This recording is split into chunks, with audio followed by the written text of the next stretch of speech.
Bonjour et bienvenue encore une fois à votre 5 à 7 mission CCDM.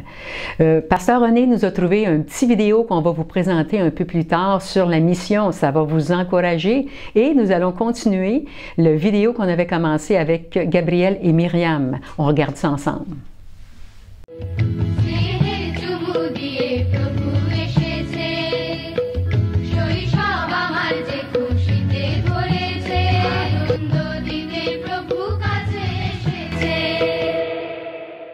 Hier, j'ai reçu un très beau rapport, très encourageant, d'un ministère qui s'appelle Free Burma Rangers et qui sont en train d'aider des réfugiés afghans qui ont réussi à se sauver et qui sont dans des camps au Tadjikistan. On a un court vidéo à vous présenter et aussi un rapport de ce voyage qui nous raconte comment Dieu a agi. Dans le rapport écrit qu'ils nous ont envoyé, on a eu le privilège de distribuer des colis alimentaires, comme vous voyez dans la vidéo, à plusieurs familles qui se sont échappées. Et on leur fait savoir qu'il y a des gens partout dans le monde qui prient pour eux et qu'ils ne sont pas seuls. Nous avons prié pour la guérison de quelques familles qui avaient des enfants handicapés.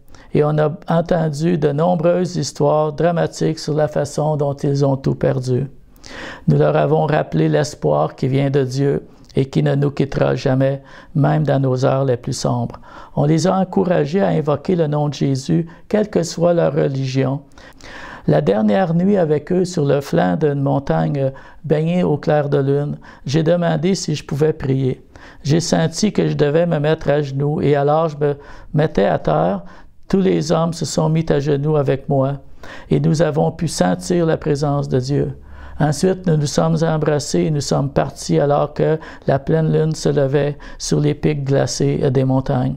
Une autre bénédiction de cette mission a été de rencontrer la communauté chrétienne locale qui fait un beau travail en silence mais très efficace. Les besoins sont grands. S'il vous plaît, priez pour que nous sachions notre rôle dans la façon d'aider.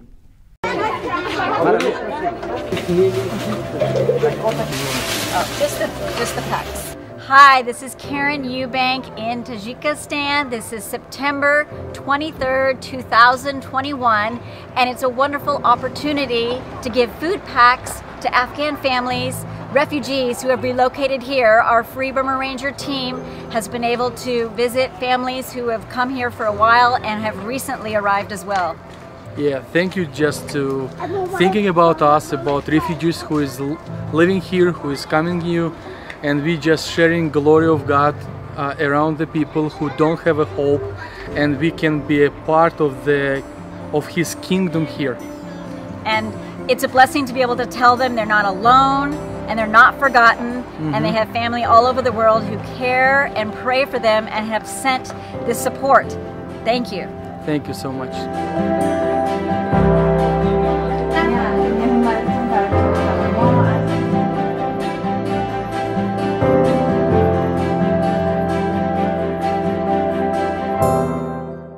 Wow, super vidéo sur l'Afghanistan pour voir que Dieu, à travers toutes ces épreuves, il se manifeste.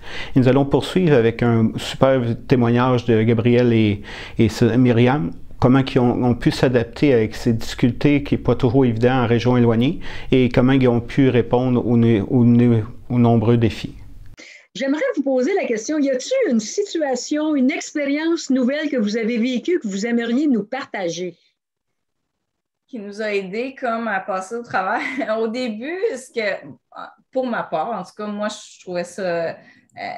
pendant quelques mois, j'étais correcte sans ma famille, sans mes amis. Puis à un moment donné, j'ai dit à Dieu, là, je dis, là, c'est longtemps, là, faudrait que tu fasses quelque chose. Puis ça s'était donné qu'il y a une dame à l'église qui est venue me voir, puis elle dit, ça va-tu bien? Puis en tout cas, elle dit, aimeriez-vous venir à la pêche à la glace avec nous autres?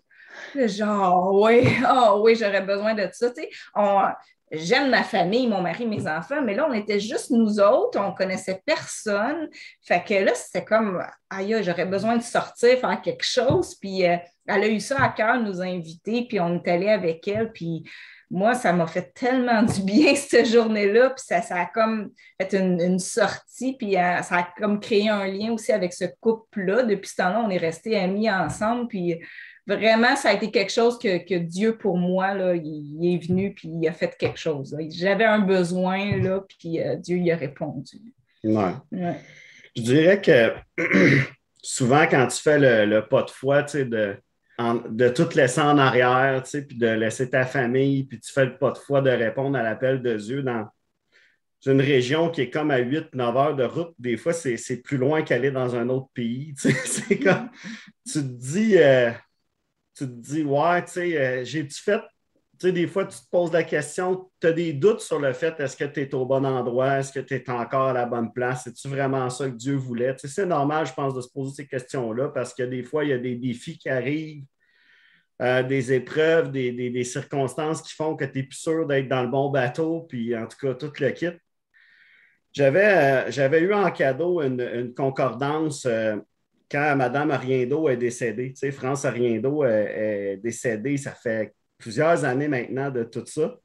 Puis elle m'avait fait cadeau d'une concordance quand elle est décédée. Quelqu'un m'avait dit, ah tiens, elle voulait te la donner à toi. Puis j'avais 16 ans peut-être à l'époque. Je n'étais pas bien vieux. Puis, tu sais, c'est comme elle est en train de dire, tu sais, je crois en toi. Puis, tu sais, let's go, tu sais, vas-y dans ce que Dieu a pour toi. Puis, j'étais en train, la dernière fois, j'étais en train de préparer un message, puis tu sais, j'étais dans une période où je me posais beaucoup de questions avec tout le contexte dans lequel on était, puis tu sais, la difficulté de voir nos familles, puis comment que les enfants, ça devait être difficile, puis tout ça, puis je posais la question à Dieu, tu sais, qu'est-ce que tu veux vraiment de moi ici, tu sais? Il y a quelques mois. Il y a quelques mois, là, ça fait pas tant longtemps, puis je regarde ma concordance, puis là, tu sais, je prends le temps, je rouvre une page, puis la couverture. Puis là, je regarde la couverture, puis je me rends compte que sur la couverture de la concordance, ben, où est-ce que ça a été imprimé puis acheté, je vois que ça a été acheté dans une librairie ici à La Sarre.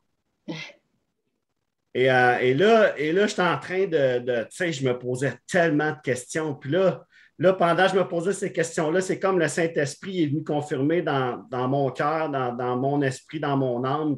Tout était là, toutes les fibres de mon corps. C'était comme en train de dire, il y a à peu près 20 ans de ça, il y a quelqu'un qui m'a donné une concordance, que cette personne-là était décédée. Là, tu sais, Mme Arriendo, elle n'était plus là pour me la donner en personne. C'est quelqu'un d'autre qui me l'a donné, qui a cru en moi, qui a dit, tiens, sers-toi de ça pour, tu sais, pour progresser finalement dans le ministère que Dieu t'a donné, parce qu'une concordance, bien, ça sert à préparer des messages, à rechercher, tu sais, puis tout ça. Puis il y a 20 ans, cette personne-là m'a donné ça, puis cette concordance-là a été achetée à une librairie à La Sarre, en Abitibi, au Québec, il y a 20 ans. Puis moi, j'avais ça sur moi pendant 20 ans, puis je m'en suis rendu compte il y a quelques mois. Comme un clin d'œil de Dieu incroyable, un clin d'œil de Dieu extraordinaire pour juste dire, tu sais, tu es là où je veux que tu sois. Où Dieu est encore en train de dire, tu es toujours à la bonne place, là, tu sais. Je l'avais planifié il y a 20 ans. Il y a peut-être même avant ça, Dieu l'a planifié dès notre naissance où notre place va être. Mais tu sais, ça fait du bien. Tu sais, ça, pour moi, ça a été une expérience qui a vraiment, dans les derniers mois, changé complètement la perspective de mon appel ici à La Sarre. Fallait que je le dise parce que, écoute, c'est quelqu'un de Saint-Hyacinthe qui m'a donné ça. France Riendo, c'est pas n'importe qui, c'est quelqu'un qu'on connaît, c'est des gens qu'on apprécie, la famille Riendo, des piliers, tu sais, à Saint-Hyacinthe, des gens qui ont bâti l'Église, si on peut dire, puis qui ont mis les fondations, puis une personne comme ça a injecté une dose en moi de foi, de croire en moi, de dire, voici, tu sais, je crois dans ce que Dieu a placé sur toi, puis aujourd'hui, ben, je vis la réalisation de ce qui a 20 ans m'a été donné en partie. Dans une même ville où ma concordance a été imprimée, c'est exceptionnel. Il n'y a pas de meilleur clin d'œil. Là, merci d'avoir partagé ce beau témoignage-là parce que je suis sûr que ça va toucher tellement de cœur et tellement de vie ici à Saint-Hyacinthe. J'aimerais vous demander si vous avez des requêtes de prière. Il y a un projet, entre autres, qui nous tient à cœur, c'est de pouvoir rencontrer les autorités de la ville ici à La Sarre. Ça fait quelques années déjà qu'on y pense, mais Le maire, ouais.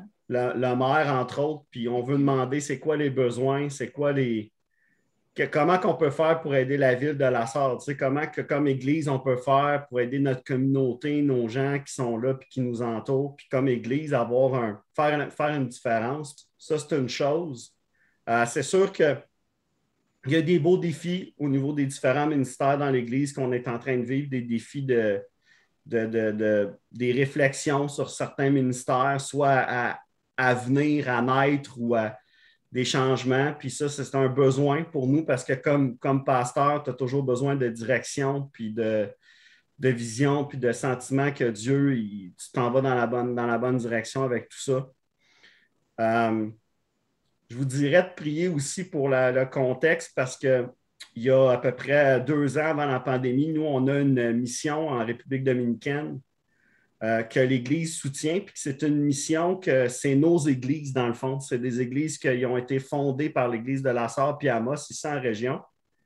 En République dominicaine, puis en Haïti, on a des pasteurs là-bas qui font l'œuvre. Puis il y a à peu près 2 ans, on était sur le point de partir pour aller visiter, moi et le nouveau pasteur à Amos. Et puis bon, la pandémie a tout retardé le processus. Bon, je ne suis pas un missionnaire dans mon cœur, entre parenthèses, parce que je n'ai pas fait de voyage en tant que tel, même si j'ai toujours eu à cœur d'aller, puis tu sais.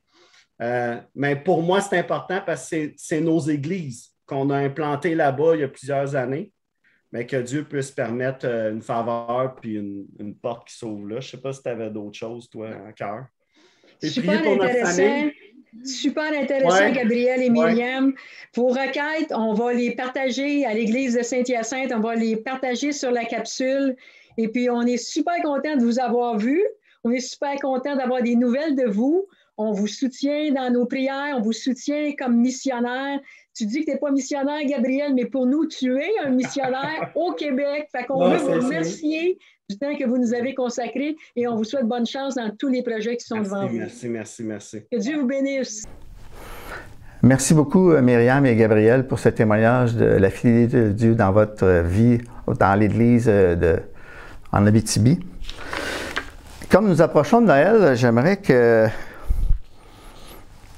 je voudrais vous remercier pour votre fidélité et puis votre générosité envers les missions. À chaque année, vous êtes toujours fidèles pour supporter nos missionnaires qui sont un peu partout à travers le monde.